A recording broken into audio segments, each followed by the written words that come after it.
President Trump is threatening to sue the BBC for $1 billion in a legal letter from President Trump's lawyer to the BBC. The lawyer says the president wants a retraction of the documentary where they took 2 clips of him speaking and stuck them together to give a meaning that wasn't the correct meaning, and they would like compensation and an apology. The deadline for the BBC to comply with this, the lawyer says, is Friday, and if President Trump doesn't get what he's asking for, then they are threatening to sue the BBC for $1 billion.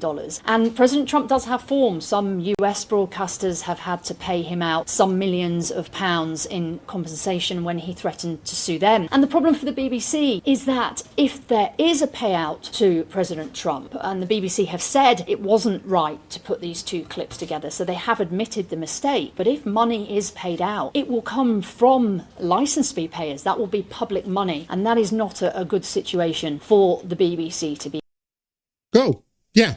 It's not a good for BBC to dole out mistakes like this. Have you noticed all of the mistakes are always in the pejorative for Donald Trump? Remember, Michael Horowitz said there was 17 mistakes that the FBI made, and every single mistake was to Donald Trump's detriment. No mistake was ever made that was, wow, that was like exculpatory. No. There was never any exculpatory mistakes. All of the mistakes were always to Donald Trump's detriment. That's why I'm calling BS. These were not mistakes. These were on purpose. Questions are being raised about whether they should have admitted this mistake earlier and apologised. And I think there is some truth in that. BBC News sources say that the news team had a statement ready to go to apologise earlier in the week, but the BBC board didn't want that going. And the BBC chairman sort of admitted that there was a delay because they wanted to get all the facts right. But what that did is that left a vacuum. But it's not just this issue of President Trump. Some members of the board, we understand, were frustrated and annoyed that some of the issues that the BBC is accused of bias on the way it reports transgender issues, on the way it reports on Gaza and the Middle East, issues with BBC Arabic, they weren't dealt with properly. And so I think this combination of those issues, the failure to deal with the President Trump issue, is what has led to 2 of the BBC bosses resigning, and now this legal threat from the American president. So now their top 2 directors have resigned.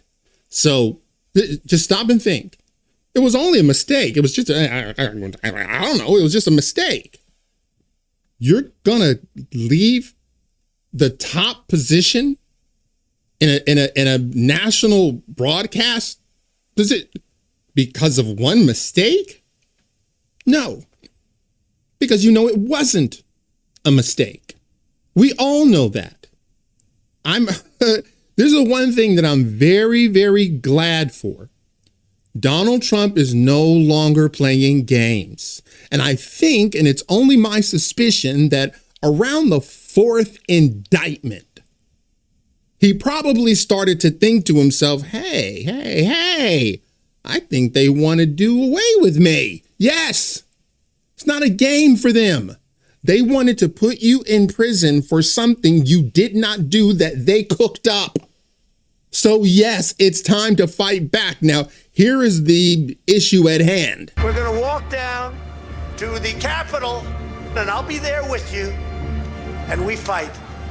We fight like hell. And if you don't fight like hell, you're not going to have a country anymore. Now, for comparison, here's the original clip of that part of Trump's speech. We're going to walk down. We're going to walk down anyone you want, but I think right here we're going to walk down to the Capitol. And we're going to cheer on our brave senators and congressmen and women. And we're probably not going to be cheering so much for some of them. Because you'll never take back our country with weakness. You have to show strength, and you have to be strong.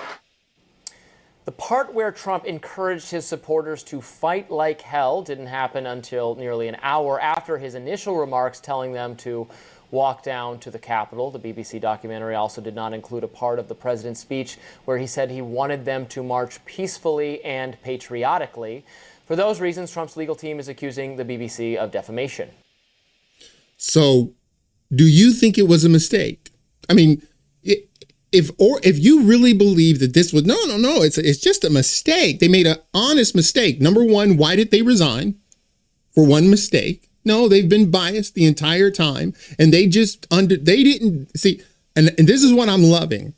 They think that they're dealing with Trump 1.0, like his first administration. Like somehow he kind of couldn't get his footing, and they wouldn't let him get his footing. They wouldn't let him implement anything, which is it's amazing when you consider what he got done. But they were running circles around him during his first term. Then he had 4 years to contemplate, 4 years to plot, 4 years to study.